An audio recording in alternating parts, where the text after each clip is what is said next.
Hi, my name's Yasmin and I'm the DM. Hi, my name is Samantha. I play Elora Greyvale and she is a sorceress from the province of Nephalia. Hi, I'm Ryan. I play Ogvar Shawfort, the goat-herding, mushroom-seeking ranger from Kessig. Hi, I'm Rick, and I play Otto, a spring sage from Hanweir sworn to the land, wandering the plain and setting wrongs to right with his ursine companion, Bojo.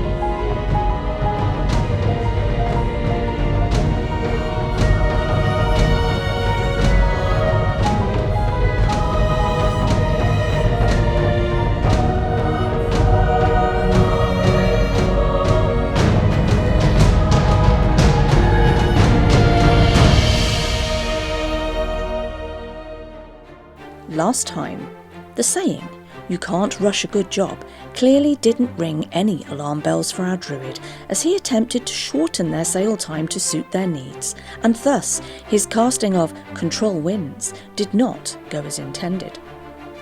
As his updraft filled the mizzen and mainsails, it propelled the prow proud of the surf and drove the aft deeply downwards. From here, the situation severely spiralled beyond belief. Eric's new canine companion, Char, careened across the deck, desperately digging in his claws, leaving small fiery furrows in the floor, and significantly more than slightly seasick.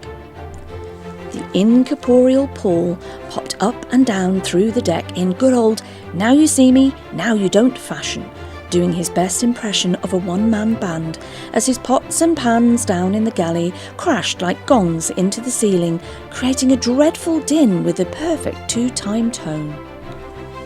'Twas a grim and green-complexioned crew that careened to an abrupt and ship-shuddering stop in the small bay below Jenrik's, as Ogvar's companion was catapulted unceremoniously from the crow's nest toward the cliffside as the vessel most vehemently righted itself.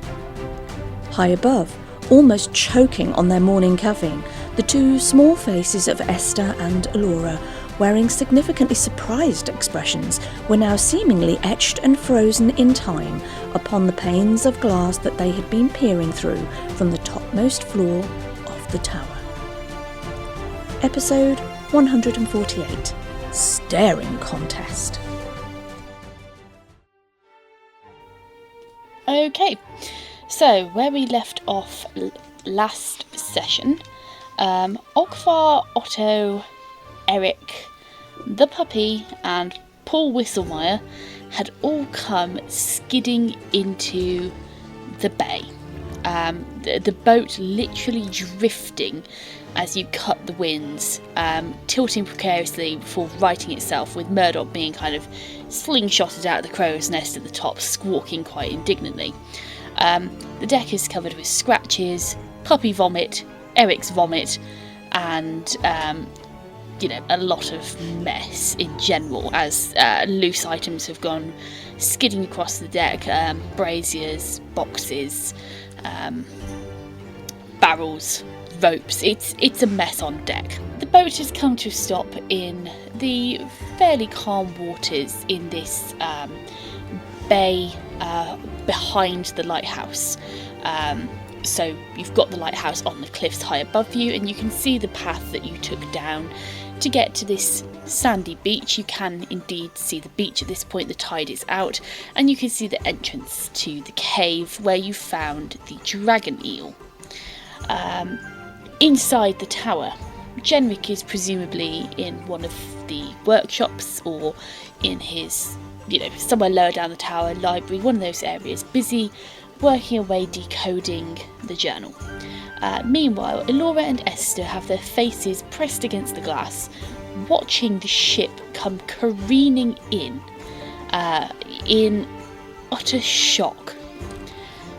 So, on the deck of the boat, what are you doing? Admiring Otto's work. Excellent. Yeah, the ship is a mess. It's a wonder it stayed in one piece. Both Otto, the little hair that you've got is kind of standing vertically backwards. Ogvar, you look severely windswept.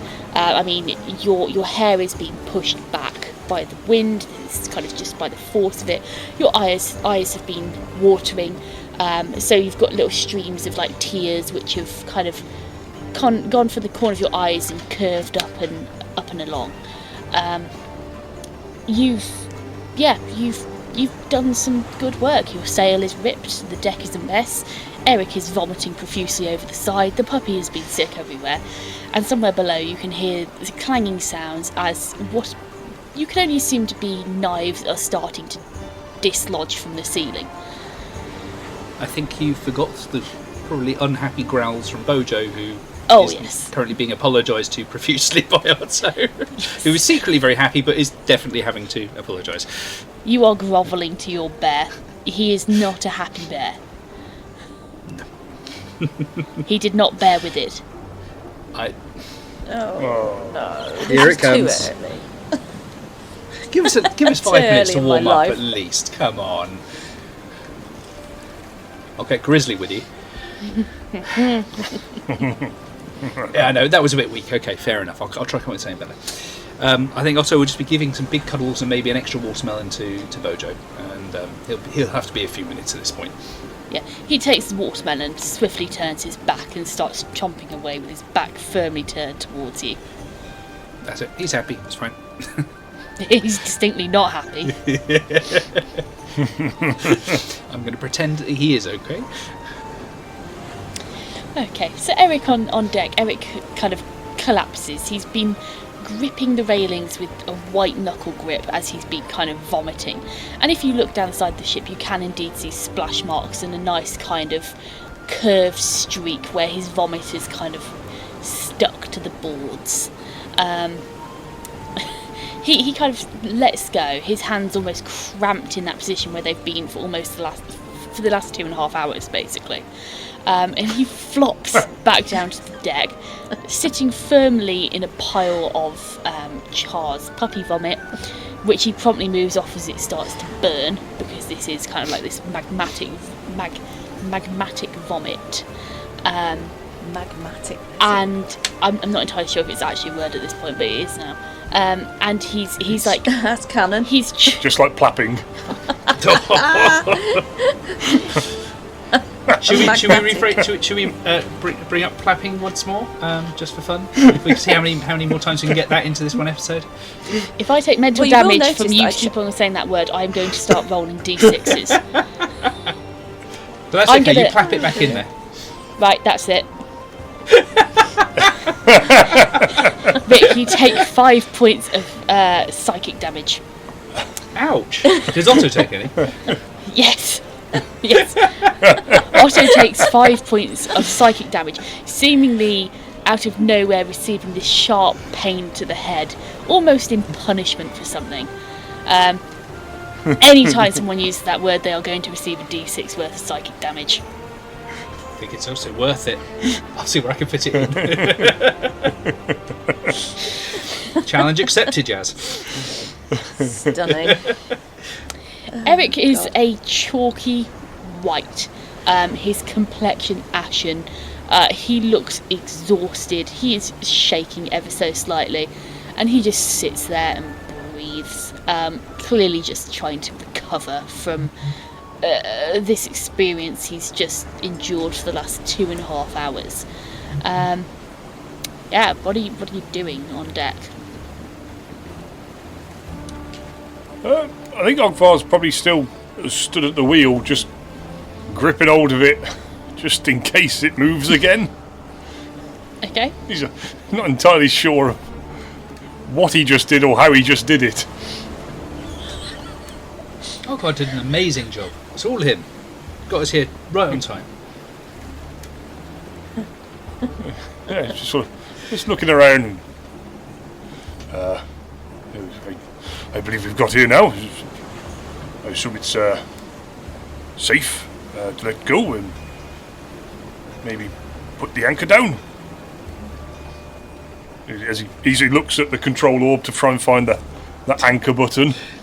Yeah, you can see it quite easily. This is, you've raised it and lowered it a couple of times. It's almost like you put your finger on it and push it up to raise it and push it down to lower it. You're not actually pushing a button, but it's that kind of movement up and down. And yeah, you can, you prise your hands off the wheel, kind of cracking your hands open as, again, you've been holding on with a death grip. Crack your hands open. They're kind of like, as you kind of open them, you start getting the blood rush back to them. They start tingling, they start burning with kind of pins and needles. But yeah, you straighten them out, and your hands cramp a little as you're kind of, just trying to get them moving again. But yeah, you can drop the anchor quite safely. Technical question. Presumably, when you move the orb from its seating down in the bottom of the hull, and then they move it to its upper seating on the deck, presumably these kind of heads-up screens are linked to that. So yes, 100%. So you can activate it. Yes, when you aren't touching the screen, when you aren't actively using the screen, you can't see it. But it's like as soon as you go to kind of touch the orb, the screen, it's almost like when you put a monitor to rest, when you wiggle the mouse, it comes back up. So it's got that kind of almost like a timed delay off it, where if you don't interact with it, it will drop down, but as soon as you kind of touch the orb, they'll flick back up and you can once again kind of do stuff. So you've got, I think you said there were 4 screens or something. Is that in one screen? So, or 4 separate screens kind of linked? So imagine it like you've got monitors in front of you, computer monitors. You've got this orb, which as you kind of move towards the orb, you come in proximity, these screens appear. They are floating in the air, they are translucent. They were kind of like a translucent blue, and obviously the lines on it are like a stronger blue.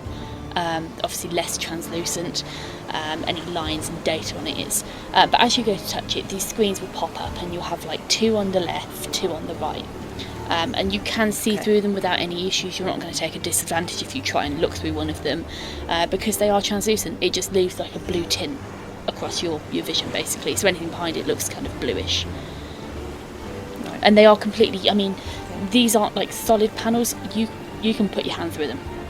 You can, put your hand through them, you can wave your hand about, but if you go to like kind of touch something, so let's say this button, if you put your hand through that button, it will kind of act as if touching the button.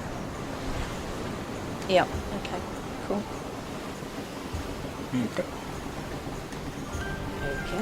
Okay, you've dropped anchor.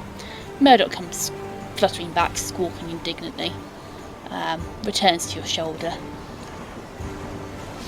Cool. That's a bit of a wild ride, wasn't it? But we're here now, and I imagine the Laura and Esther are somewhere up there, pointing up at the tower.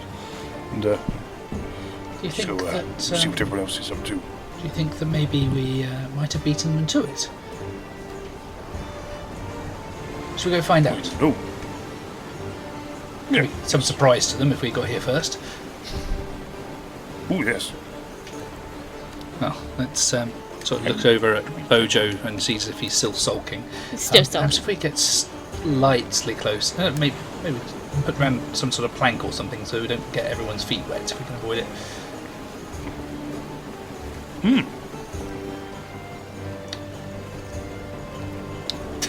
Yes, I suppose that is a question. How are we going to get off the boat now? Is there a button for that? How far have we stopped away from land? You've had to stop a decent way out because the way the kind of the seabed lies, you've got your cliffs, you've got your beach. Obviously the water level rises up clearly well above the entrance of this cave, but at the moment at low tide you've got the beach spreads out quite far, and clearly you can tell from the ship and the kind of warnings that come up occasionally, and you can almost see the topography of the ocean floor, that this kind of flat seabed trails off very gently, so there's no sudden drop, so you have actually had to stay quite far out. You're sheltered, but only just in the bay. Okay. Is there like I don't know what you call it, a dinghy? Well, nobody's removed any of the treasure. I think she said. I did think about swan boat. Yeah. Yes. But on the deck, pointed to. on the deck there is no dinghy. You can see like the kind of like if you've watched Titanic, where they've got the dinghies kind of stored in the kind of lifts. They've clearly got there's this room for a dinghy, where you imagine it could be hoisted up and sent over the side and dropped down. There's clearly the apparatus to handle that, but there is no dinghy on the deck. Would it be a dinghy or would it be a boat?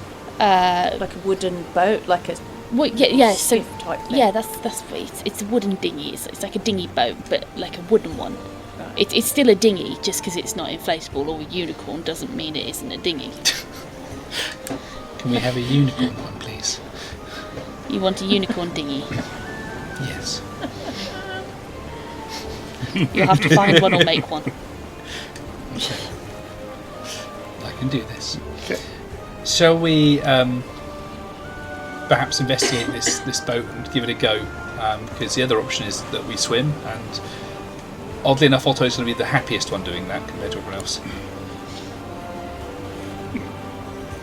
Yes, okay. I'm just going to have a little look, see if we can find that boat token.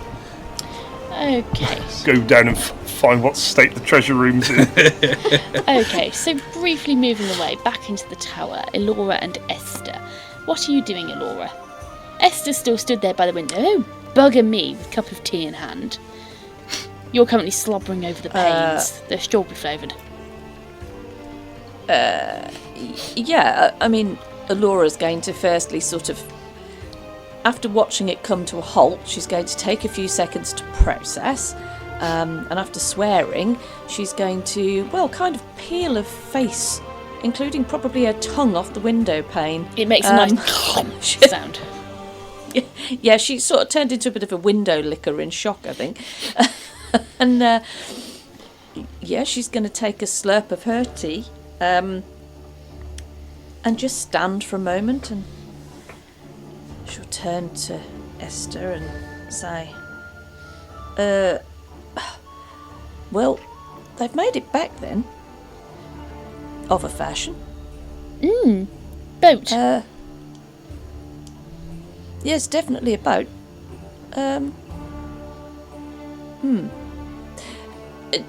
Where would she know where would Jenrik be at this point? Would he be back down on the second floor in the library still, or would he be upstairs in? You don't know. Bearing in mind it's first thing in the morning. You don't know. You're assuming he's somewhere in the tower. You haven't seen him from the moment you woke up in the top floor where you'd fallen asleep in front of the fire. You've spent the morning kind of recuperating, getting yourself sorted, cleaned up, getting breakfast done. You haven't been down the tower. But he's somewhere on the floors below. Do you think we ought to go and find Jenrik and just give him the heads up that, there's a boat parked outside? I doubt he'll notice, Dewey. He seems very engrossed in his research. So, what do we do? Do we wait? How are they getting off this boat? Any ideas? Unclear so far, dearie. I'd assume using some sort of alternative flotation device, but I'm not sure. Do you think we should wait? Ooh, maybe Or Otto will do you turn think into a we should- giant seahorse. I think we'll wait. I think we'll wait and see what they do. Okay, Yeah, dearie. that's what we'll do. Well, keep me updated. And she goes over and sits down with a cup of tea, picks up her raunchy novel, and begins indulging once more in that.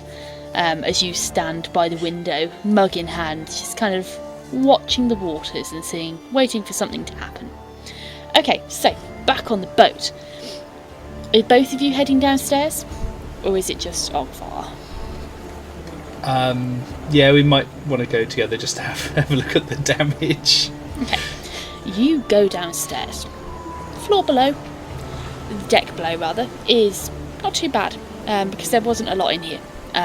the hay's shuffled around, and you see maybe a kind of odd, kind of calcified, solidified hellhound turd, which is clearly, being in this pen, this room they were keeping them. You see it kind of roll across the floor, kind of give it a kick, and go and kick rocks and whatnot.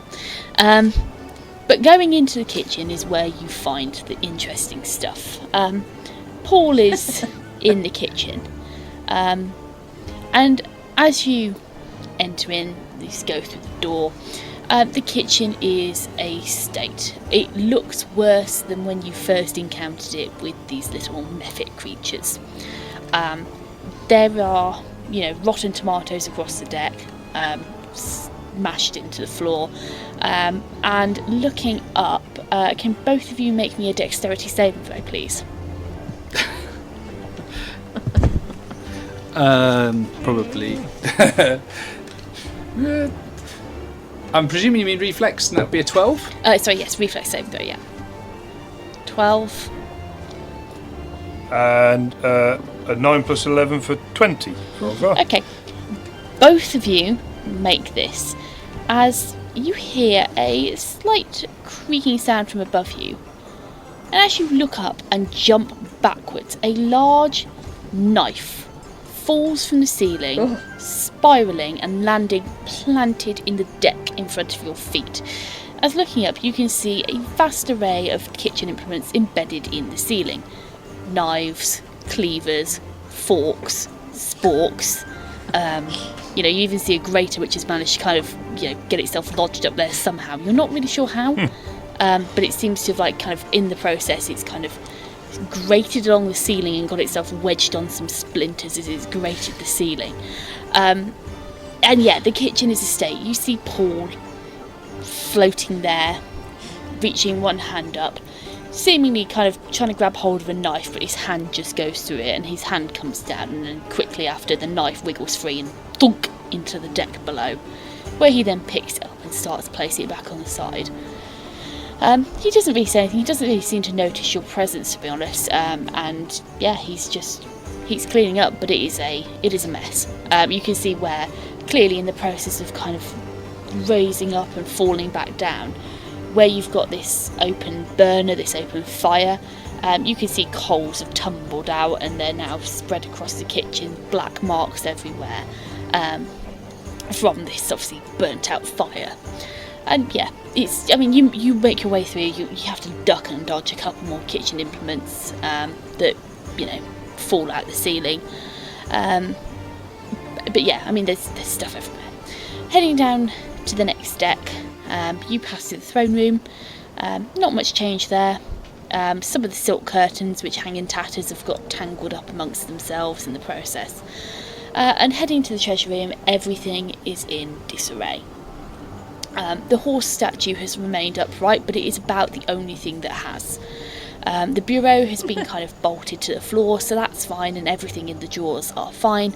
But you see kind of, the pearl of power rolling around, you see rings rolling across the floor, and yeah, just generally everything has fallen over into a tumbled, jumbled mess.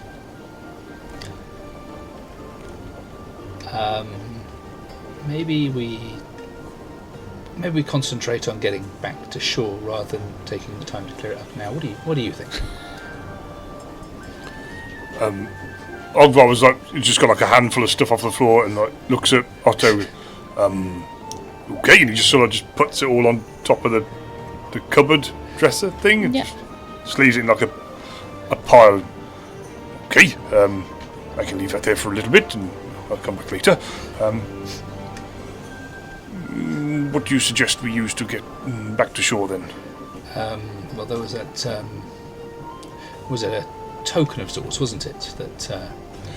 That we found.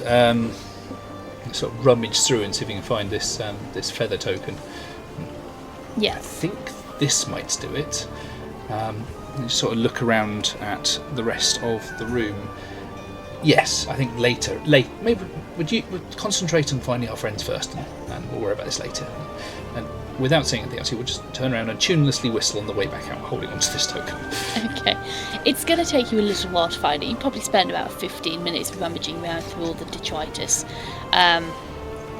before you find it. And I will say now, before anyone questions it, the potions are stored in a separate cabinet, and that it's clearly been designed for high seas and rough waters, so they will not have broken. They are fine. Anything kind of even marginally breakable will have survived this somehow, by the DM's grace. Whee! Thank you, DM. So, Omnipotent. you head back upstairs. Paul is pulling knives out the ceiling. Still, seemingly barely noticing you. Thunk. Thunk.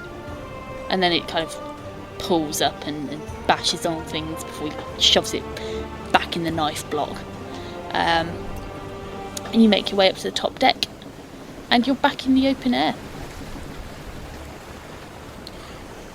Right, I shall just pass the feather across to, not the feather token across to Ogvar. Probably you're more your forte than mine, I suspect. Okay, I shall give it a go. Yeah, and Ogvar will,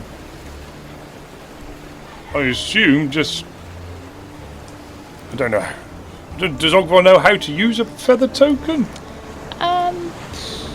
I'd say it'd be pretty simple to kind of figure out how to use it. Okay, yeah. So he'll You've probably seen. I think you've seen Alora. Have you used a feather token before? I think you normally throw feather tokens down, I think. Okay. So yeah, is there like a ladder off the side of the boat I can get myself down to water level a little bit and just like chuck him out? Don't really want to do it off the side of the ship. And the wind catches it. Yeah, so you can kind of you can see clearly there's a section on the side which is obviously meant for ladders, and it's got kind of like an inbuilt ladder down the side, but it only goes kind of like 3/4 of the way down the boat, so you've still got, a couple of foot from the water. Okay, yeah. So yeah, he'll do that. Climb down the ladder and chuck it down onto the water, and hopefully end up with a boat. Okay, yeah. So you chuck it down to the water, and you see it kind of reach the surface and float down slightly. You see it kind of spiralling down into the water, and there is this kind of effect where you almost see a flash of light under the surface, and popping up, seemingly rising from below the water, breaching prow first, and kind of almost elegantly arcing up and then splashing back down, producing a significant kind of sploosh of water. You see a boat. It's a relatively big boat. It's clearly kind of like a large dinghy. It is pure white, made of wood, obviously, painted white. It looks very clean, very fresh, very new. There's a really big area in the back where you can clearly get, several large animals, large amounts of stock, large amounts of people in. However, the front of the prow, is shaped in a swan's head, arched over quite prettily, bright orange and black bill. And you can see what looks to be kind of like a hard bench inbuilt at the front, with 2 seats with pedals which seemingly turn on their own. Okay. So Ogvar will jump from the ladder down into the boat. Yeah. And I suppose he'd probably just try and tie it off to something. Get his normal rope, not his rope of stone, and put it to one of the, I don't know the proper word. One of the things you put the rope around. Yeah, there's a couple of and then points. Look up to see if anyone's looking down that he can chuck the rope up to. Yeah, sure thing. I will say now that the boat also has kind of large sculpted wooden wings on each side. You've got this kind of arch of the arch of the wings, and then you can see the feathers carved in. So looking up, what do you see? Otto, are you stood there? Just been watching over the side, looking to see if there's any more interesting things, like when the last ladder we tried to put in the water happened. I think he'll now that the boat's been secured, he'll look down, make sure everything's okay, and wander back over to Bojo. Alright, lad. Really sorry, but I think you're going to need to get your feet wet again. And he'll cast his spider climb he's been using for this situation and coax Bojo away from the remnants of any watermen they might be licking off the deck, and they'll, having shared the spell, wander down the side of the boat towards the lovely little swan boat we now have. Okay, so Ogvar, you look up and Otto's disappeared, and he reappears with Bojo, and they both walk down the side of the boat, happy as can be. You're still stood there holding a rope, looking for somewhere to tie off to. I'm assuming you'll probably kind of let Eric know that you're going. Eric stands up, he's quite shaky, quite wobbly, walks over to the side of the boat and starts to climb down. Can someone make me a d20 roll, please? Okay. That'd be a 7. Okay, with 7 plus 3 for his reflex save. Oh, nice. But also taking a negative because he is very much seasick and very much exhausted. As he begins to climb down the side of the boat, Eric slips and tumbles down, landing with a splash in the water. He emerges, spluttering, his eyes already turning red from the salt water. Grasping at the side of the boat, kind of one hand kind of trying to grab hold of it, the other hand furiously trying to wipe at his eyes to get the salt water out as it burns. He splutters, splashes around a lot, and yeah, you feel this swan boat begin to move as obviously he's creating disturbance in the waves. He is able to pull himself up, he tumbles into the back of the boat, and he lays there, facing the sky. I would say the hot Innistrad sun, but it's more like a cloudy day. Peering into the clouds, looking like he is praying to Avacyn for an answer as to why. Eric, if you needed a bath, perhaps you should have just let us know. Would have been a little easier. He says nothing, but purses his lips and bloop, a little stream of water comes like kind of spurting out. Sorry, I didn't quite hear that. Was that a plap? Sorry. 2 points of psychic damage. I'll take it.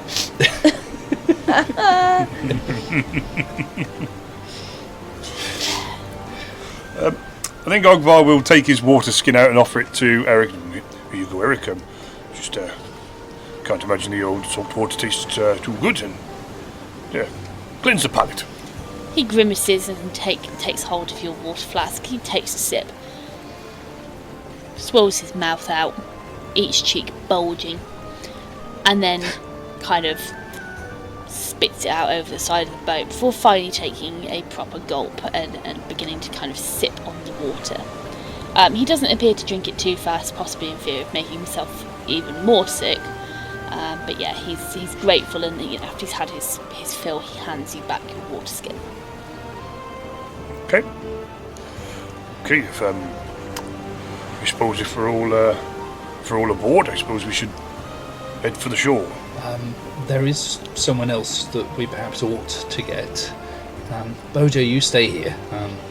I'll let Paul know too. One moment. And Otto will calmly walk up the side of the ship. Okay. And go looking for the puppy, because we can't leave the puppy by itself up there. And we'll go looking for Paul to let him know that, yes, we're going to leave him alone for a bit. Okay, so you head downstairs, you pop your head in, kind of, Paul, we're off. Paul gives you a, oh, you've got to go. Ooh. Yes. Will you be getting any food? Yeah, we'll try and get something for you to play with. Okay then. Right-ho! And he continues cleaning up the kitchen. Yeah, Otto's really not sure how to handle Paul. Paul's definitely not a naturally occurring thing, and he's just happy to get away from him, honestly. To go looking for the puppy. Slightly more terrestrial. Yeah, you find the puppy. The puppy is currently kind of gambolling around deck. It appears to be chasing a butterfly of some kind. It's having a wonderful time. You're not quite sure why there's a seafaring butterfly, but there is. Maybe it's Paul's pet, you never know. Right, puppy, come with us. Come on, over here. And he's not going to mess around. He's handled various wild animals, and this thing's pretty close to one. He's just pick it up by the scruff of its neck, look at it in the eyes, be good, and we'll carry it quite close to his chest and back up and over the deck. Yeah. Holding it tightly as he goes over the side. Yeah. It's quite calm. You go over the side and it wiggles a bit and whimpers as it's now upside down in the kind of the change in inertia.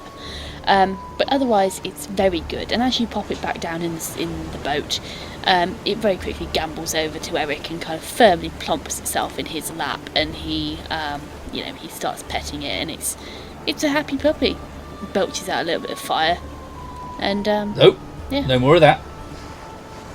Its tongue lolls out stupidly out the side of its mouth. Head cocked Eric, on one side.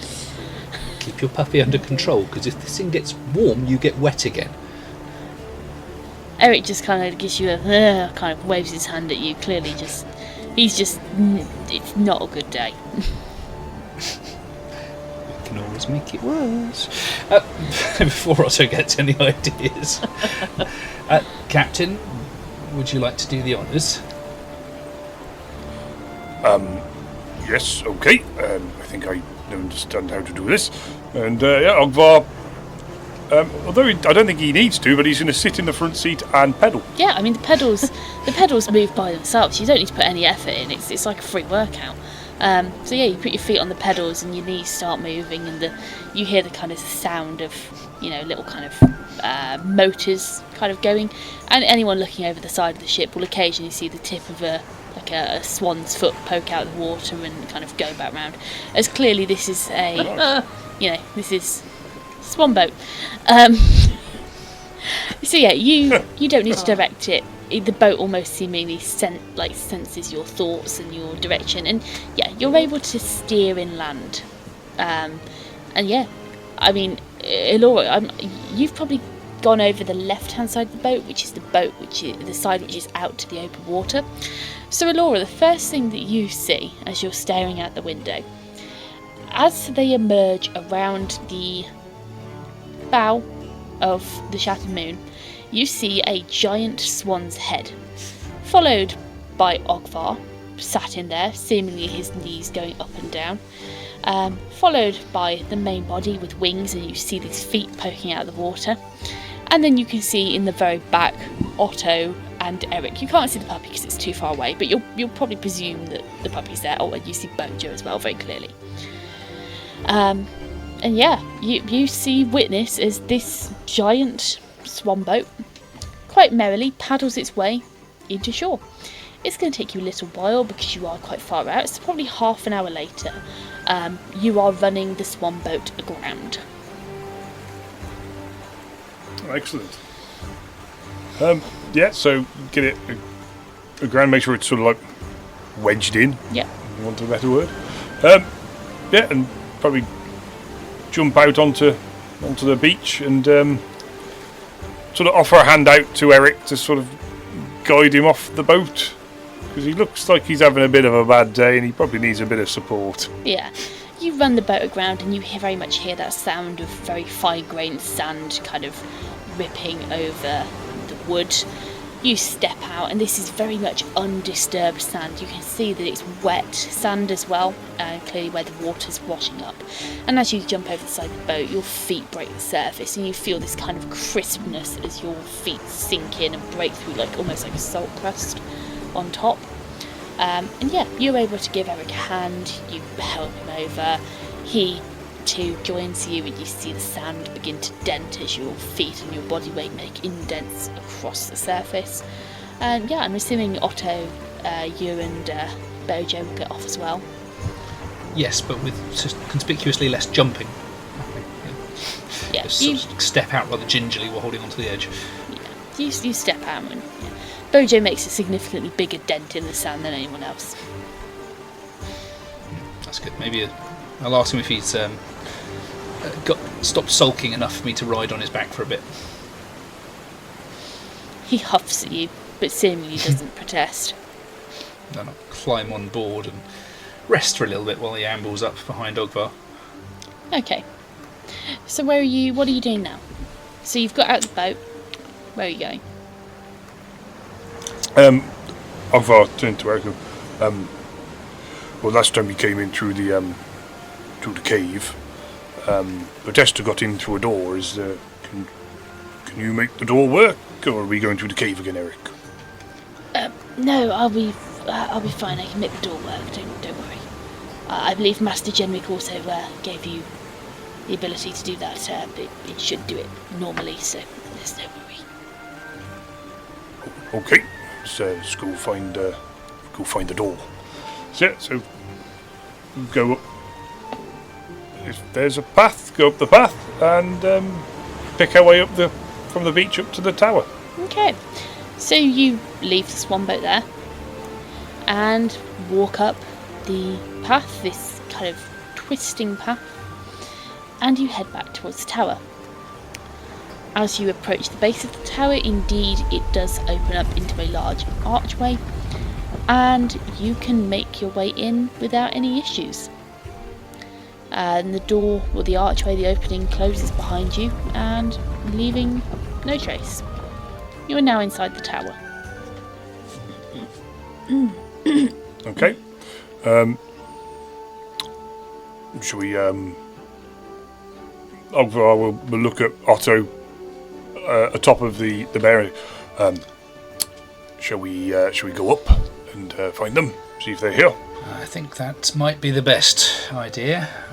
We're only going to get wet out here if the sea carries on. Let's. Okay. You can lead on, sir. Okay. So I'll carry on up the way he went before, up the stairs and whatnot, and keep going up until he finds someone, I suppose. Like maybe as he comes up to each level, sort of give a brief hello, anybody at home? Okay, yeah, sure. So you head up the tower. Let me find my tower guide. And the first floor where you encounter a person is in the alchemy lab on floor 5. This room where you've got the large glass windows along the one side of the tower. You've got this big bubbling pot, central table filled with kind of all sorts of plants and jars and this kind of biological matter, a big chopping block stained green with chlorophyll. And you can see that that Jenrik has made space here. He's working on a side table, busy reading and decoding, obviously what you assume to be the journal. He's dressed today in robes.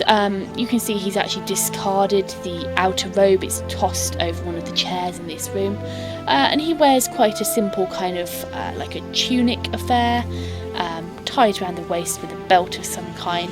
It's very simple, it's very plain, it's this kind of sage green colour, and his cloak across the chair is black. And he looks, I mean, as you kind of call out, he doesn't really react.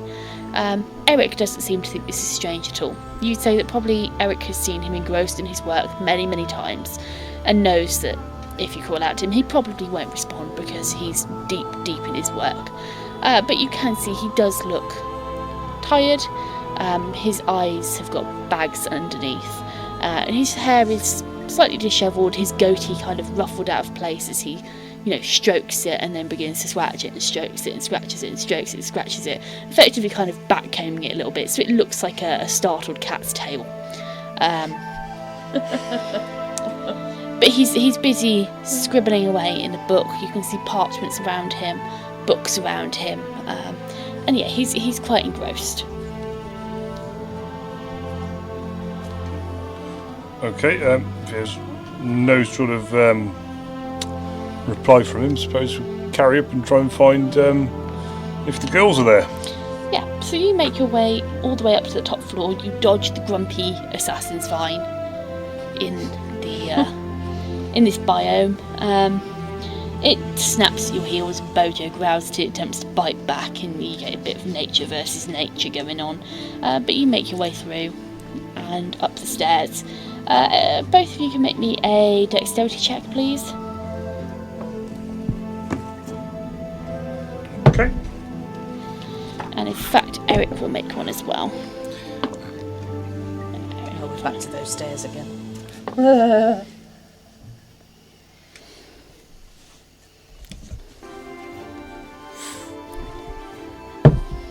Okay. Ogvar rolled a 10 with the plus 11, which would be a 21. Okay. Otto rolled 12 plus 1 is 13. Okay. So Ogvar, you proceed up fine. Eric follows you fine. Otto, as you follow at the back, you are caught out by this oddly sized stair, and you stub your toe rather hard on the edge of it. Ow. Remind me to fix that later. In fact, no, I'll fix it now. He's going to get the bit between his teeth a little bit here. He's unhappy that this thing's just not quite right every time.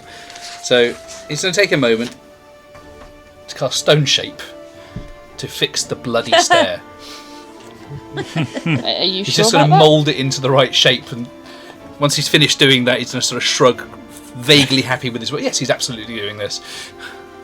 Okay, these stairs are wooden. Weren't they wooden stairs? Yeah. Oh, they're wooden stairs. Oh, he has wood shape as well, so that also works. So he's retconning that one, is he? Oh, they're glass stairs. Yes, well... No,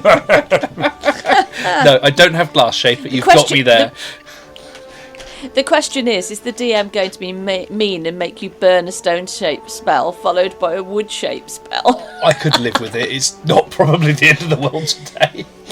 No, really funny. No, you've got eyeballs. I think they work, so you'd be able to tell that it's wood, not stone. Yeah, I mean, you cast stone shape. Wood shape. Fucking hell. You cast wood shape, and yeah, you battle with this stair. It really, really resists, and I'm going to ask you to make a will contest, please. Oh. So, what would you like for the will contest? So roll me a will check, add your modifier, wisdom. Actually, no, let's go with... No, go for... What's your spellcasting modifier? Is it wisdom? It is wisdom. Roll a wisdom check then, please. We're going to go straight tete-a-tete. Okay. I have a 13 on the dice, plus 5 for 18. What's the wisdom of a wooden step? Depends if it's clearly actually... very When is a step not a step? Yeah. Okay, what did you get, sorry? 18 in total, 13 plus 5. Right, well, with a 24, you do not win the battle with the stair. Oh. The stair almost, as you cast your spell, you feel it take hold, and you begin to attempt to mould the wood and twist it as you please. You feel a resistance, a severe resistance, as you start, visibly sweating, battling with the tower itself, as you attempt to shorten the stair, smooth it out, make it level, make it the right depth and a uniform shape. The tower vehemently resists this, to the point where you end up having to relinquish the spell because you are unable to actually change the shape of this stair. Now, look here. There are two ways of just doing this. Either you can let me put you back into the right shape so I don't bloody trip over you and stub my toe every time I come up these damn stairs, or I can go light a torch and we can do things another way. Oh, I was going to say persuasion check, but that is most definitely a threat. So make an intimidation check for me. This is unfortunate. Persuasion would have been so much better. Yeah. Although that is a nat 20. Hey! Classic. Awesome! That's cool. Oh dear. Okay. Oh, don't. This is where she says the step rolled a nat 20 as well. Oh, it'd be hilarious. It would. Oh no, there's no opposing this. It's just a straight check.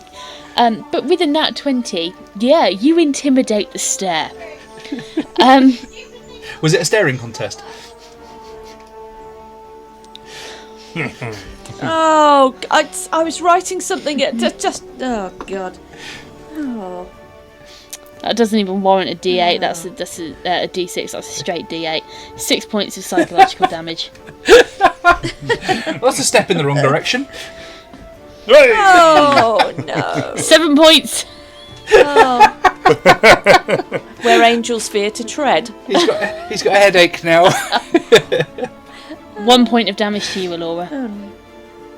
Oh, thank you very much. Spreading the love. The last time I think it did more damage to her than that last time she went up it. I don't even remember whether it made a noise when she stepped on it. I think we've got to be careful now. This is just showing a pure escalation. 7. God, this is getting worse.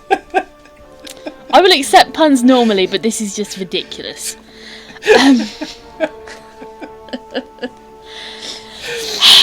That was so bad.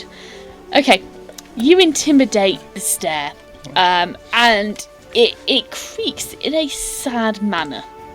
It's this kind of depressed creaking sound, as you feel the spell begin to take hold, and it evens itself out. You see the plank kind of unwarp itself, straighten out so it's nice and flat.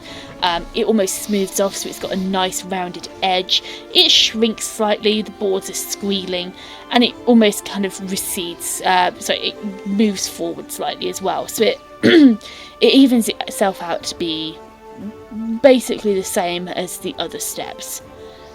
Congratulations, you have intimidated a step.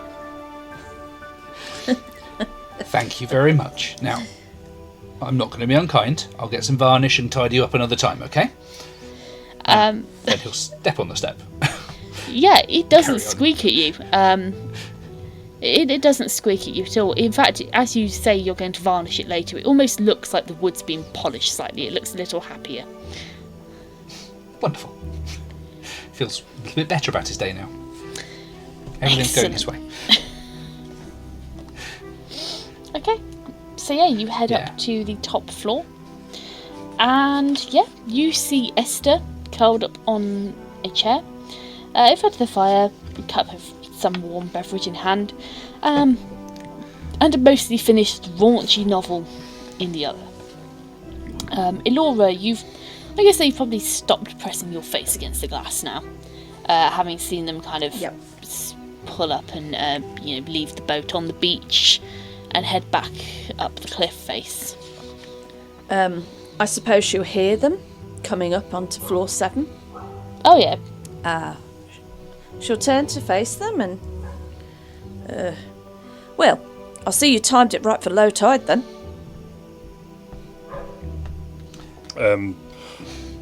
Ogvar will look out the window and try and assess whether it is actually low tide or not. Yes, I think so. Well, you wouldn't have got off the beach, would you, if it wasn't? Because you well know that the cave fills with water. Oh, I see. I see what you mean, yes. Oh, shit. We've left the boat on the beach. I'll be back in a moment. Are there any... I know that occasionally there's doors facing outside. Is there an open window or something I can throw myself out of to fly down? Because if we don't, we're going to lose the boat. Yeah, you can see the tide is rising.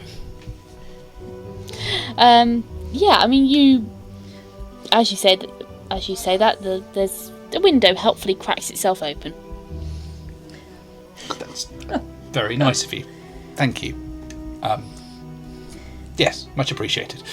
And he's going to rather irritably make his way back over to this window, and yet he'll chuck himself out, turn himself into a bird to go rescue this boat and tie it up somewhere, because we completely forgot to do that. Yeah. In the meanwhile, Alora's going to turn to Ogvar and say, he does know. Is he going to use that boat again today? Are you planning to use it again today? Well, only if we need to go back to the bigger boat. Well, you do realise that it only lasts for today. Oh, yes. Okay. I just wondered whether it's worth tying it up at all. That's why I left it there. Cup of tea. And Laura turns around. She doesn't wait for an answer. She's going back. She's going into the kitchen and she's going to make them. She's going to put another pot of tea on. Alva says under his breath, I prefer coffee, really, but it doesn't seem to matter. She pops her head back out from the kitchen area, sticks her hand out. Percolator. Oh, right away. She must have heard me. She's going to take the percolator and then take that into the kitchen. Then her hand's going to pop back out. Coffee. Right away, right away. She's going to take the coffee and then she's just going to disappear into the kitchen. Okay, yeah. Otto, you go and back down to the boat. By the time you light on the boat, you can feel that it is just starting to float. Okay. So, how are you securing this? Otto's many things, but a great thinker is perhaps not one of them. He's going to consider for a moment his options. Move behind the boat, so into the water, and because there's nothing to tie anything onto, is there? He hasn't got a rope anyway, so it's not easy to do. He's gonna turn into a giant octopus. Okay. Take a moment to do that, and then keeping himself as wet as he needs to be initially. He's gonna start pushing this boat as far up the beach as he can, away from hopefully above the tide line. He hasn't thought this through. He's just trying to deal with it right now. Okay, so above the tide line is about 20 foot up the cliff. That's going to be a fun thing then. That's going to be incredibly fun. He's going to be there for a while, probably swearing a lot the whole time. I don't think he's really got... Oh, no. We have a solution. Okay. So you remember that bit where we didn't use stone shape?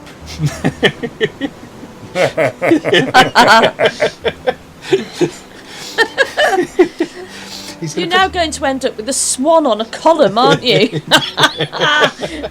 Class. Bingo. Oh, God.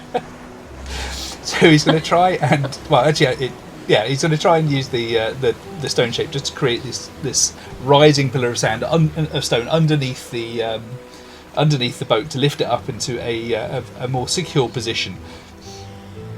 Are you doing this? Where? Okay, so this is. So he's going to push it up against the base of the cliff first. Okay. And then he's going to try and use the stone shape to try and lift it up and out up and away into a secure little position. Sort of. He's almost going to try and mould the stone around the edge of it to hold it in place. Okay. So you push the boat up the beach, straight up to the cliff. You cast stone shape and you see this stone, it almost bubbles up underneath the boat and raises it 20 foot into the air, and it's quite a nice cupped shape. It's holding the boat quite secure. As you end the spell, the boat is secure. It's 20 foot up in the air, it's by the cliff. Good job.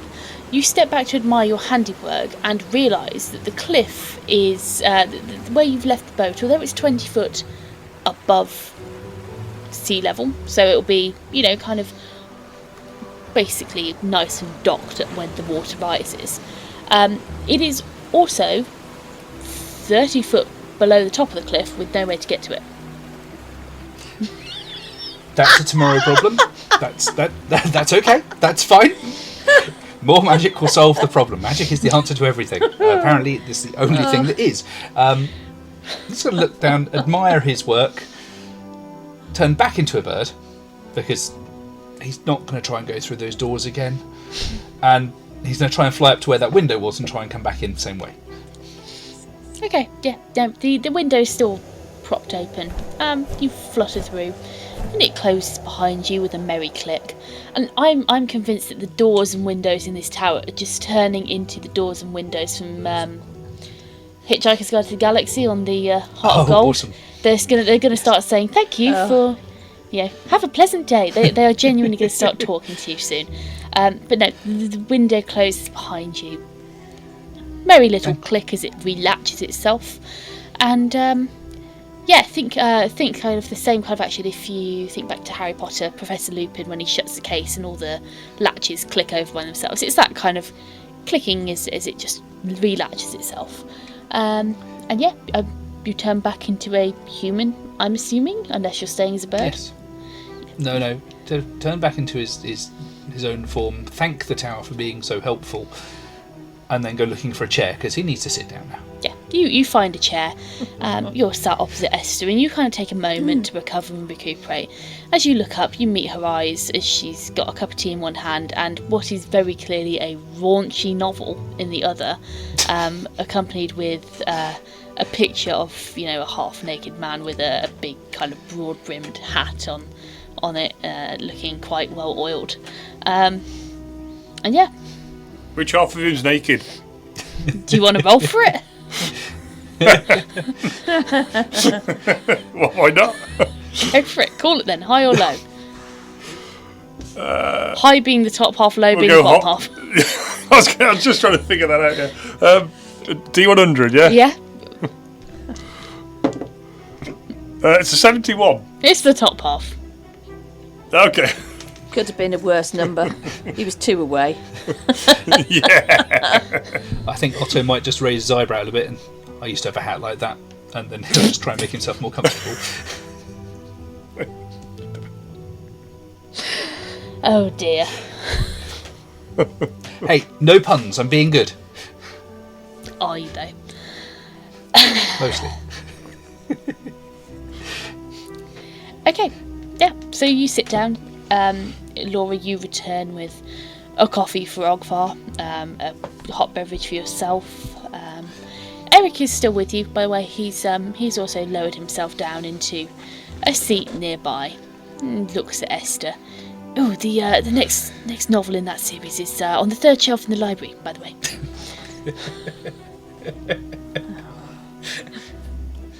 Is it well read? I couldn't say. Of course. Oh no, honestly, I came across it when I was cleaning one day, and I'm not sure how it got there, to be honest with you.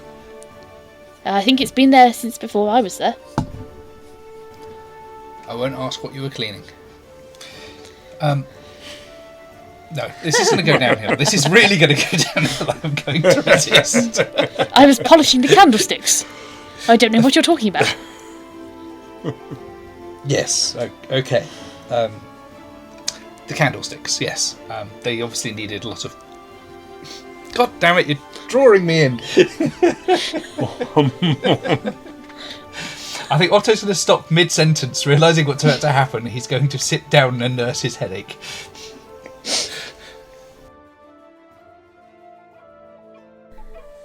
With the decks now in disarray, it was time to disembark and head back to the tower. The swan boat was plied into service, and leaving Paul to his pots and pans, a return to the fold followed for the boys, the bear, and the bird.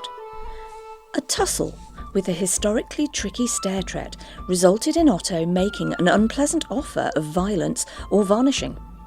Happily, he was left feeling victorious as he traversed it without problem. It was becoming obvious to all that the tower itself was somehow sentient, its personality traits ranging from polite to positively prickly, which was nothing if not intriguing. And that concludes episode 148. Join us next week, folks, in episode 149. Hey, you made it this far, so lend us your ears for a moment longer if you will. Firstly, we are most humbled that you are enjoying our yarn, and the crew thank you from the bottom of their hearts for your patronage. Producing this podcast is incredibly hard work, and as such, if you would like to support us, there are a few ways in which you could really make a difference. Sharing links to friends and family helps to spread the word so others like you can find us, and in turn they too can enjoy the show. Equally helpful is leaving a 5-star review on Spotify and any other streaming services, which will help us immensely. Or, if you feel you could go that extra mile and contribute a few coppers to keep our creative juices flowing, you can hop on over to our Buy Me a Coffee page or drop us an email. We would all be immensely grateful for your support in any form. Lastly, we invite you to visit our website, where you will find information on our campaign from backstories to settings. Join our Facebook group or follow us on Twitter. All the links are in our episode bios. Don't forget to smash the subscribe and download buttons so you never miss the next episode. See you all again next week, folks.